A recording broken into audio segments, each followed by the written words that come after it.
Baik, assalamualaikum warahmatullahi wabarakatuh. Waalaikumsalam warahmatullahi wabarakatuh. Baiklah, di sini kami akan mewawancarai satu klub renang yang ada di Kota Padang, dan di sini kami sudah bersama pelatih klub itu sendiri. Baik, sebelum kami mengetahui latar belakang atau inti-inti dari klub tersebut, bagaimana perkembangan, kami akan memperkenalkan diri kami sendiri. Pertama itu dari saya sendiri, yaitu saya Ricardo Gonzalez. Saya M. Fakirado Ibrahim. Saya Hendro Riza Putra. Saya Tasya Putri Hardia. Saya Kaula Nur Rahma. Saya Belayan Suci.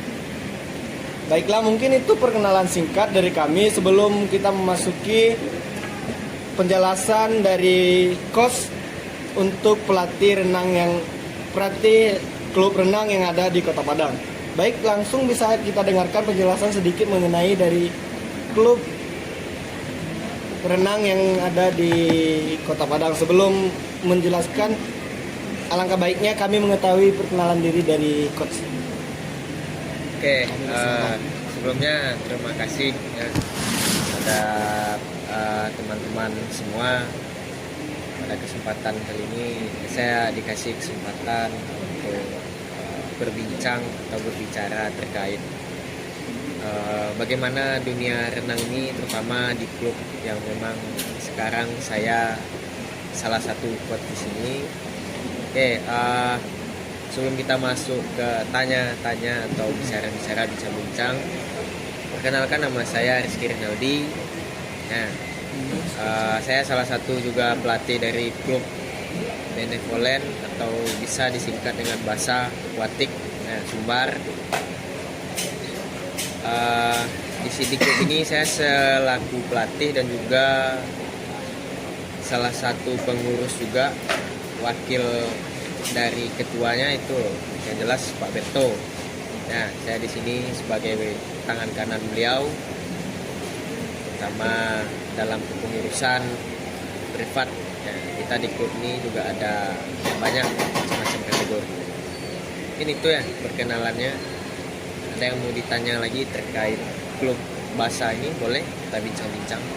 Baik, terima kasih coach. Mungkin itu perkenalan dari coach atau pelatih klub renang yang bernama Beasak. Mungkin kami mempunyai sedikit pertanyaan mengenai klub renang tersebut, coach. Ya, mungkin teman-teman saya juga mempunyai pertanyaan-pertanyaan tertentu mengenai klub renang tersebut. Mungkin dari rekan dipersilakan untuk bertanya. Izin coach, sebelumnya perkenalkan, nama saya Hendro coach. Saya ingin bertanya kepada coach, tahun berapa klub Basa ini berdirinya coach? Oke. Klub ini berdiri kalau saya tidak salah itu di bulan Maret. Sebetulnya jauh sebelum bulan Maret itu sudah kita rencanakan di tahun kemarin, di 2024. Di 2024 memang klub ini berdiri sebelum bulan Maret itu kita sudah merencanakan mau bikin klub dengan konsepnya seperti ini yang memang kita bikin dan kita susun itu sedikit berbeda dari klub-klub yang sudah ada. Nah, jadi klub ini berdiri itu di tahun 2024 kalau saya tidak salah. Itu memang diidekan langsung sama ownernya Pak Berto langsung, selaku memang dia dosen di UNP. Juga beliau sedikit cerita, ini klub ini berdiri karena beliau melihat bagaimana antusias mahasiswa ini yang beliau ajar ya, dengan kegiatan mereka yang sedikit di luar jam perkuliahan. Jadi beliau melihat gimana kalau misalnya klub ini kita buat dan kita berdayakan mahasiswa sebagai pelatih, gitu kan lumayan ini katanya untuk cari-cari ilmu, belajar, dan juga dapat komisinya, duitnya. Jadi bisa dipergunakan untuk mahasiswa dan juga keperluan-keperluannya. Nah, dari situlah kita dirikan. Memang nggak banyak waktu itu yang sebagai penyusunnya, terutama Pak Berto. Itu ada saya, ada juga senior kita dari kepelatihan itu, cewek, Kak tuh. kemudian ada Revika juga, ya, Erik juga, sama kalau nggak salah saya Mutia juga ada. Nah, jadi memang kita dirikan dengan orang-orang yang sudah ada dulu, kemudian sembari Pak Berto itu mengajar, menyeleksi siapa kira-kira yang bisa kita tarik untuk kita jadikan Pelatih selanjutnya. Nah, dan memang launching klub ini kita buat itu di sosmed di bulan Maret 2024. Ya, Berarti baru ya Pak? ya baru setahun. Baru setahun. Masih press gitu ya Pak? Ya, masih fresh, dan alhamdulillah sampai sekarang sudah jalan setahun. Tetap fresh Sudah aja ada kan, Pak? Masih. Alhamdulillah. Baik, sudah terjawab dari Indro untuk pertanyaan dari Indro. Terima kasih Pak. Terus ini Pak, sekarang kan di klub A1 kan udah berdiri tuh Pak. Nah, jadi mau tanya ini, kalau untuk jumlah pelatihnya sekarang udah ada berapa? Kalau untuk jumlah pelatih sekarang ini kita hitung dari yang atasnya dulu ya Pak Berto. Nah, itu udah pasti saya. Salah satu teman dari kalian yang ada di kelompok ini juga salah satu pelatih ya. Nggak tahu Boleh saya boleh kenapa. disebutkan langsung aja Boleh, namanya. satu ada orang nggak tahu kenapa dia nggak mau masuk ikut di sini, nggak tahu. Maksud saya juga lebih kurang sekarang ini kita punya pelatih itu ada sekitaran 15-an 15 lebih. Lumayan ya Pak kalau Lumayan, Ya, lumayan. Pak. Dan itu semua selain dari saya dan Pak Berto, itu semuanya mahasiswa. Alhamdulillah kita tarik mahasiswa regenerasi terus untuk pelatih, karena kan seperti ya, karena untuk pelatih semuanya mahasiswa. Ya kan nggak bisa, pasti kita tetapkan mereka di Padang. Jadi itulah diseleksi terus, dilihat siapa yang bisa dibawa, kita tarik, kita tanya dia mau atau tidak. Jadi memang pelatih kita sekarang ini 15 orang lebih kurang itu banyak dari mahasiswa kita ambil. Nggak ada tuh dari orang luar sekarang ini belum ada. Berarti kita tuh lebih memilih dari keluarga kita sendiri gitu kan Ya Pak? betul. Sekalian untuk tambah-tambah uang jajan lah untuk Nah mahasiswa. itu juga Biar tujuan nggak kami. jadi kupu-kupu kampus kan Pak? Nah, Pulang pergi, Peluang pulang banget ya. pergi. Nah, Buku. jadi memang tujuan kami itu salah satunya itu bagi mahasiswa yang memang ada minatnya dan memang mau belajar, kita kasih kesempatan, kita coba dia mau atau tidak. Nah, ini salah satu dari narasumber sini. Coba tanya sama si Redo. Kami sudah pernah tawarkan juga sama beliau. Tapi nggak masuk Pak. Bukan sekali dua kali kita tawarkan. Nah, cuma nggak sadar. tahu alasannya sampai Belum itu. sadar. Mungkin Ya. nggak kelasnya Bang, mungkin Pak. Mungkin bisa tahu. Mungkin belum aja Pak. Nah, Berarti masih mau. Oke lagi. Mungkin belum saatnya. tapi udah nggak ada kesempatan lagi kalau Sorry ya. Sorry ya. kita sudah banyak pelatihnya. Bagaimana kepada saudara Rahim? Cukup. Oke, baik. Mungkin masih banyak pertanyaan kami lagi Pak. Ya. Nggak apa-apa Pak? Boleh. Oke, baik. Minum dulu Pak. Minum dulu, Pak. Kepada saudari Aisyah. Ini izin Pak. Jadi kalau untuk yang masuk klub renang nih memang harus bisa berenang kah Pak atau gimana? Nah jadi kita ini juga yang masuk akuatik nih kenapa harus bisa berenang Pak? Gitu Pak. Oke. Berarti yang ditanyakan ini yang mau jadi pelatihnya atau yang mau belajar berenangnya? Kedua-duanya sih, Pak. bisa. Iya Pak. Tentu ya, kalau kita bicara tentang masalah, kita jawab konsepnya pelatih dulu ya. Gimana orang mau percaya sama kita sementara kitanya nggak bisa berenang? betul Pak. Ya enggak? Contoh simpelnya aja lah, kita bawakan sedikit di luar dari konteks. Gimana nih, kan kalian bertiga cewek nih, Ya. kami mau percaya sama kalian, kalian tuh bisa masak sementara kami nggak pernah nyoba masakan ataupun lihat masak, kan gitu. Iya, Pak. Nah, jadi Betul, kan Pak. itu yang dipertanyakan, gitu kan. Jadi memang kalau kita mau jadi pelatih, minimal setidaknya kalau memang kita tidak bisa berenang dengan jarak yang panjang, setidaknya kita bisa mencontohkan teknik yang benar, cara yang benar, bagaimana berenang yang enak, yang santai, kan itu yang kita kejar Ya, sekarang, gitu kan? Setidaknya sudah ada gambaran bahwa Nah. kesannya kita tuh bisa gitu kan, Pak. Ya, kemudian kita harus tahu juga, karena kan setiap orang ini nggak sama semuanya. Walaupun kita bisa mengajarkan, tapi kan belum tentu apa yang kita cobakan teknik mengajar seperti ini, teknik melatih seperti ini, orang bisa tahu sebenarnya. Jadi jadi pelatih itu nggak semata-mata saya punya lisensi, saya bisa melatih. Kan perlu dipertanyakan juga. Jadi pelatih itu memang ilmunya, kalau menurut saya pribadi ya, saya juga belajar. Nah, memang harus kita sebagai pelatih ini punya ilmu yang kompleks lah. Jangan hanya sekedar kita bisa melatih, tapi kita nggak tahu orang yang kita latih itu seperti apa, bagaimana cara melatihnya. Kita sudah belajar juga ada di kuliah, cara-cara belajar, ya kan, ngasihnya, nyampein materinya, apa saja dengan drill, dengan gimana, kasih feedback atau gimana, gitu kan. Lebih kurang kita kuliah olahraga dengan kita ngambil lisensi, saya rasa sejalan, nggak ada bedanya. Bisa berarti. Berarti kalau itu tuh kita tuh mau mengajarkan seseorang tuh kita harus bisa duluan kan Pak? Ya. Bukan sekedar omongan saja kayak gitu kan Pak? Bukan Setidaknya tahu teknik yang benar. Walaupun udah ada lisensi, kalau nggak bisa berenang kan bisa aja dibeli lisensi kan Pak? ya, ibaratkan kita mau suka sama orang nih butuh bukti. Iya. Bukan cuma omongan doang kan Pak? Itu ada bukti. Iya. Tapi terkadang tuh kita udah beli kasih bukti dianya sama orang lain kan? Itu susah tuh. Nanti dipertanyakan lagi bukti yang kita kasih gimana. Sesuai yang dia mau atau tidak. Kan gitu sekarang ya. Buktinya kurang kuat. Buktinya lagi dipertanyakan. Yakin dia atau tidak? Eca sudah mengerti dengan pertanyaan Anda? Siap, sudah.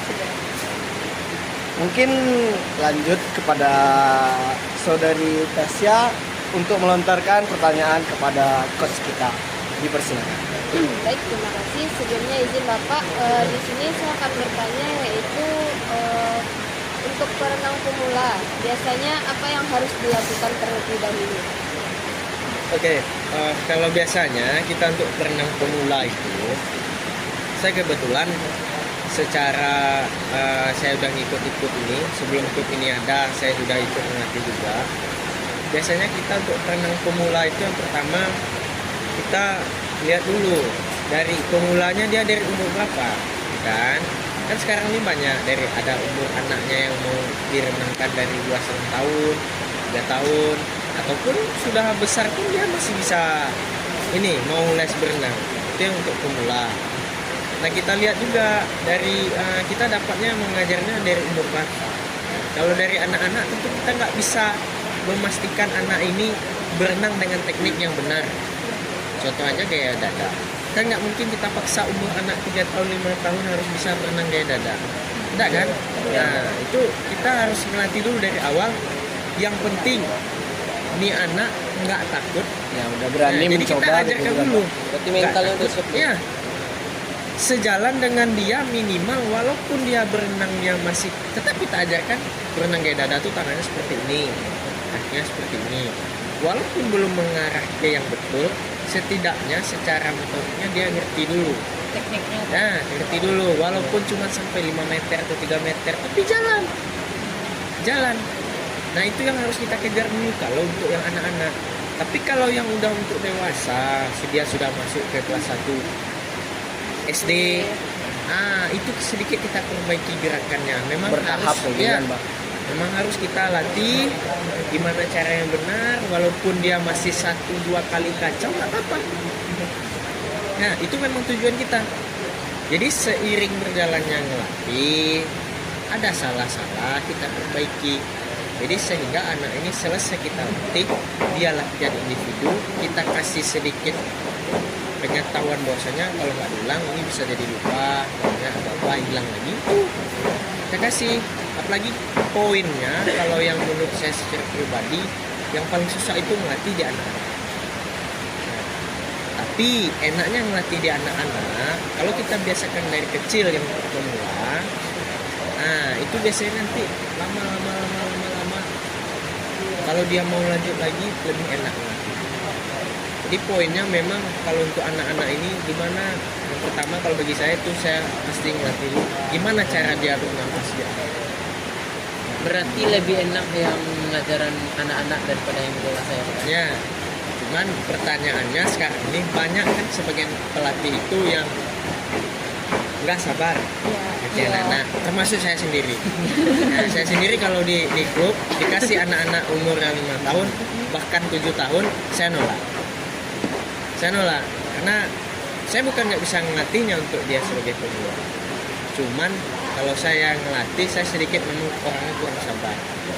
Nah, kalau mungkin kalian bertanya sama ada juniornya sebelumnya, dia mau ikut latihan, ya, ngambil privat di klub BA saat ini, ada 4 orang.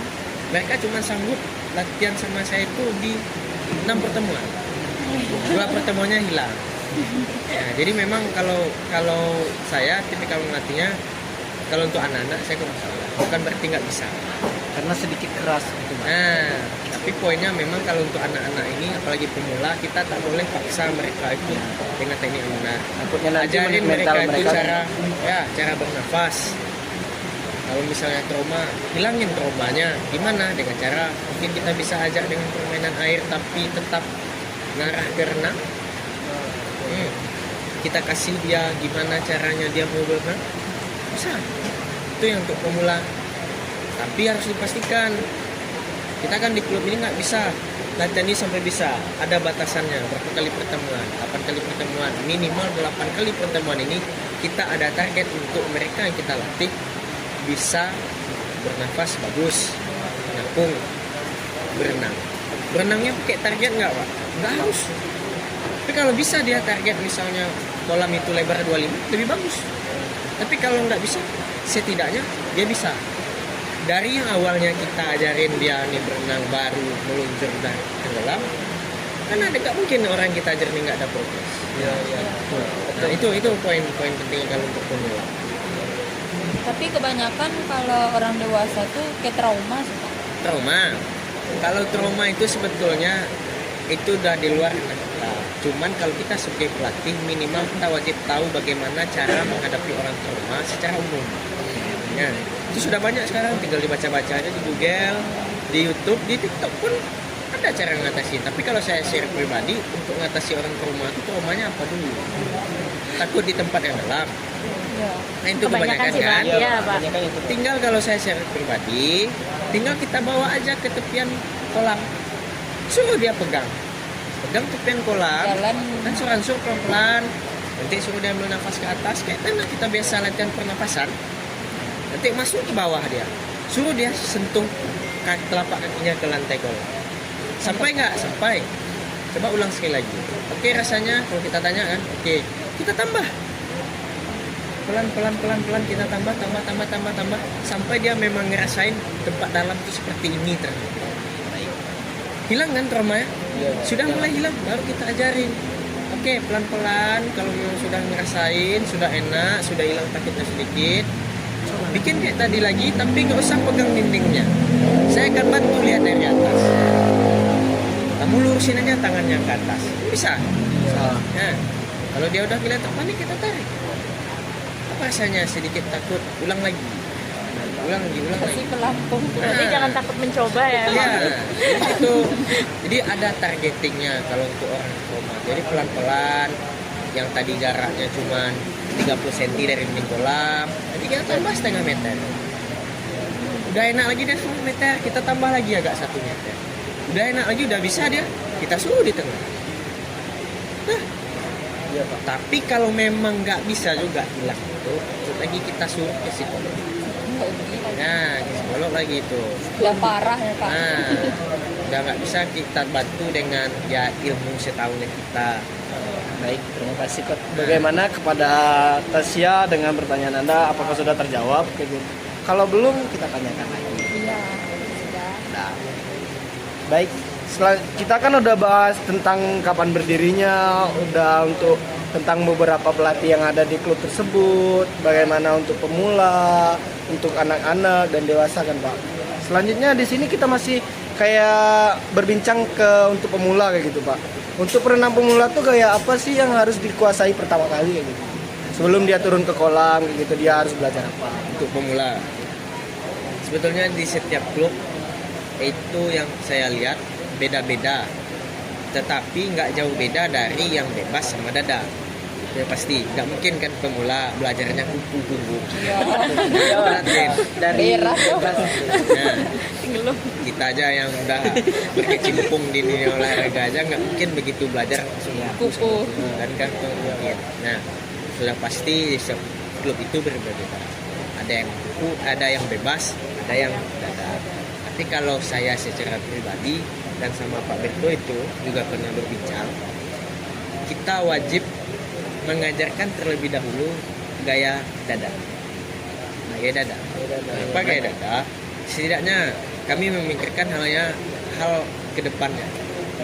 Karena kan kita nggak selamanya berenang di kolam. Bisa jadi kita pulang kampung, weekend sama teman-teman atau sama keluarga berenang ke sungai.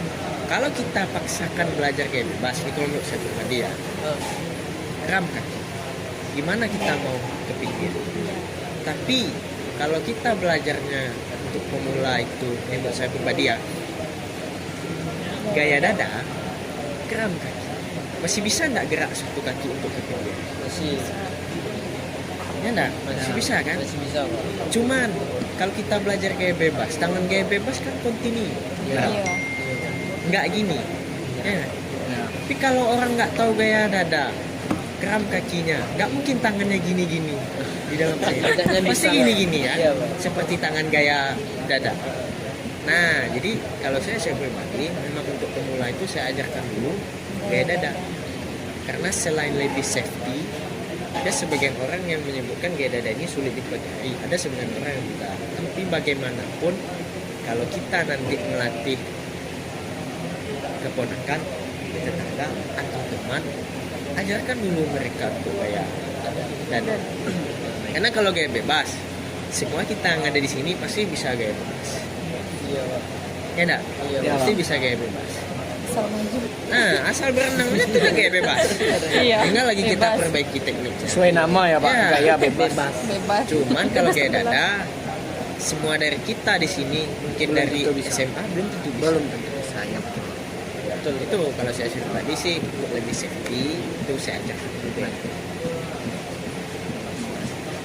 Untuk pertanyaan ini nih pertanyaan terakhir Pak, mengenai kita kan sudah bahas dari untuk pemula, jadi untuk trauma dari anak-anak, dari dewasa, dari anak-anak sampai dewasa kayak gitu. Bagaimana sih cara coach atau seorang pelatih dalam sebuah klub itu mengatasi trauma dari anak-anak yang berlebihan ataupun trauma dari orang-orang dewasa itu, tapi dia pengen kayak lebih kepengen berenang tapi traumanya berlebihan kayak gitu Pak. Nah, ini sama nih dengan yang saya pernah ngelatih itu orang dewasa. Dia bekerja di Kota Padang ini juga, Padang, sekitaran umurnya 30-an. Nah, dia kalau nggak salah itu persoalannya dia tangannya bahunya patah. Jadi memang dianjurkan dokter untuk berenang. Salah satu recovery-nya supaya nggak ngilu. Dia memang terasa ngilu setelah operasi udah lama. Cuman problemnya dia takut trauma. Mungkin kalau saya tuh biasanya saya tanya dulu traumanya gimana? Traumanya takut kalau nanti dia berenang kayak batu kan Pak. Nah, traumanya tuh ya, yang kita tanya itu dia pernah berenang tenggelam, hanyut, atau memang trauma takut di air. Nah, karena kan nggak bisa semua trauma kita atasi ini, ya kan? Kalau dia trauma tenggelam, pernah hanyut, jangankan masuk ke kolam, ngelihat air aja biasanya Udah dia tuh takut ya, kalau udah seperti naik itu. belum udut ya. Nah,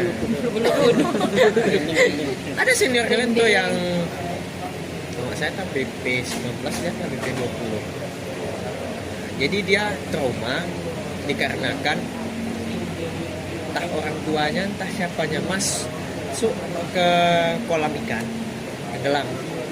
Dia juga ikut masuk nyelamatin, dia nggak bisa berenang. Dia tenggelam juga. Dia tenggelam juga. Mantap.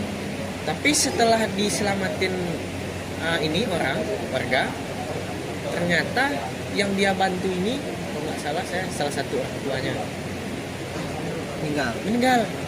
Dianya selamat. Jadi kayak nambah kayak gitu. Nah, Pak, jadi itu ketakutannya. traumanya double. Berlebihan. Nah, berlebihan. Jadi memang kita nggak bisa bantu itu, cuman kita bisa bantu hilangkan trauma dia ke air dengan cara yang tadi udah disampaikan, Iya, udah dibilang, iya. cara pelan. Tapi kalau mindset dia takut kebayang lagi dengan orang tuanya yang meninggal itu Dengan kejadian sebelumnya begitu. udah ke psikolog lagi. Jadi memang ada beberapa trauma yang bisa kita bantu, ada beberapa trauma yang tidak kita bisa. bantu. Karena kan trauma ini kalau orang ke psikolog itu biasanya orang yang trauma berlebihan itu harus minum obat. Yang ada obatnya. Nah, tapi kalau memang dia cuman nggak pernah berenang, tapi takut di tempat yang dalam, itu gampang. Bisa dihilangin.